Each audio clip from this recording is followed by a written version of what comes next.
Hi guys, very short vlog lang po ito. Thanksgiving and also reflection natin sa ginagawa natin. Pero yun, pagpasensyaan nyo na ulit, no? Tayo ay naglagay po ng pimple patches, no? Nagtatry na mag-affiliate sa TikTok ng lakas ng influencer ng mga kaibigan ko.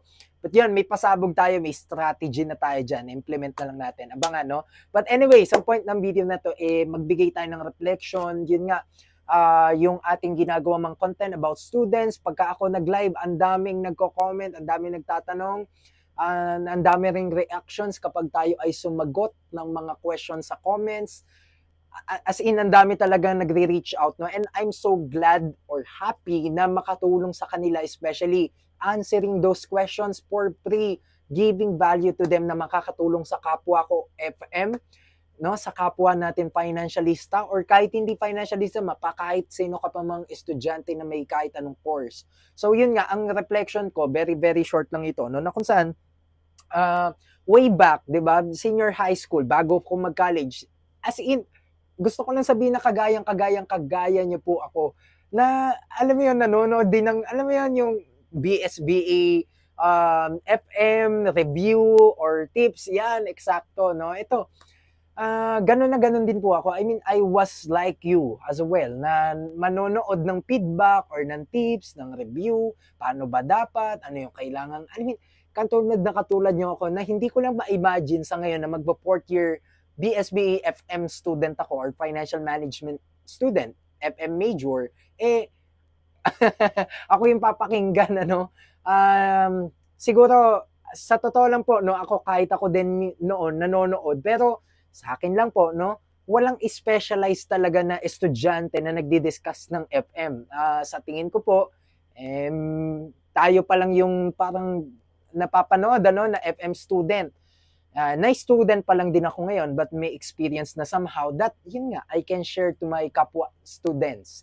So, kaya yun, na hindi ko lang ma-imagine na ako na kagaya nyo dati po, nanonood lang din ng mga tips, ng mga guide, ano ba yung college life, paano ba to, paano ba, di ba?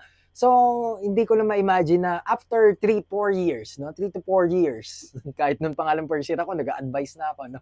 So, pero yun, no, hindi lang ako makapaniwala na ako na yung pinapakinggan, no, somehow, no? Tayo na yung pinapakinggan ng mga kapwa BSB FM na incoming. Okay? Kasi nga ganun na ganun din ako katulad nyo po eh. So kaya yun lang, I am very grateful sa inyong lahat, no? Especially sa mga followers natin, sa mga continuous na sumusuporta.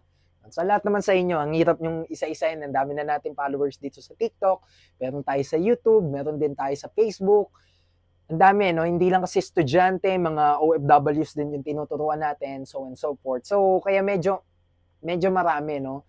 And kaya yon, nagpapasalamat lang ako sa inyong lahat. Gusto lang sabihin na pasalamat and also marami pa tayong gagawin ng mga FM contents, ng mga financial management, about academics, about college life, yung mga tips, at syempre yung journey natin, no? As a student freelancer or student trader, estudyante trader nga. So, kaya yan yung mga papakita pa natin. Especially, hindi naman ako lumaki mayaman. State University po ako nag-aaral. So, gusto ko lang i-share, no, yung aking knowledge, yung ating inspiration na may bibigay, and also yung mga makakatulong pa sa kapwa nating estudyante, no. Kaya nga, just to share with you, no, before tayo mag 5 minutes tong video na to, sa sarili nating State University na pinapasokan. Actually, yun nga, namimigay po ako ng uniforms dyan. Kung ikaw taga-RTO ka, mamimigay tayo, no? Kumbaga, it's a way for me to give back to my community kung saan tayo nagsimula.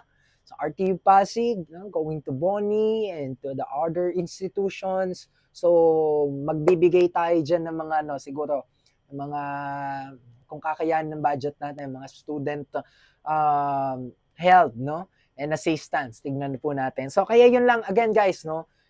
It's a way for me to give back again. So, kaya yun lang, again, pasalamat po sa inyo, salamat, at marami pa tayong gagawin ng mga contents, no, na makakatulong sa inyo, at syempre, tulungan nyo din po ako ipalaganap itong advocacy natin, at syempre naman, ikalat natin, no, para nang sa ganyan, hindi lang tayo mag-benefit, at sabay-sabay po tayong umunlad at matuto. So yun lamang po, the Estudyante Trader here. See you in my next vlog.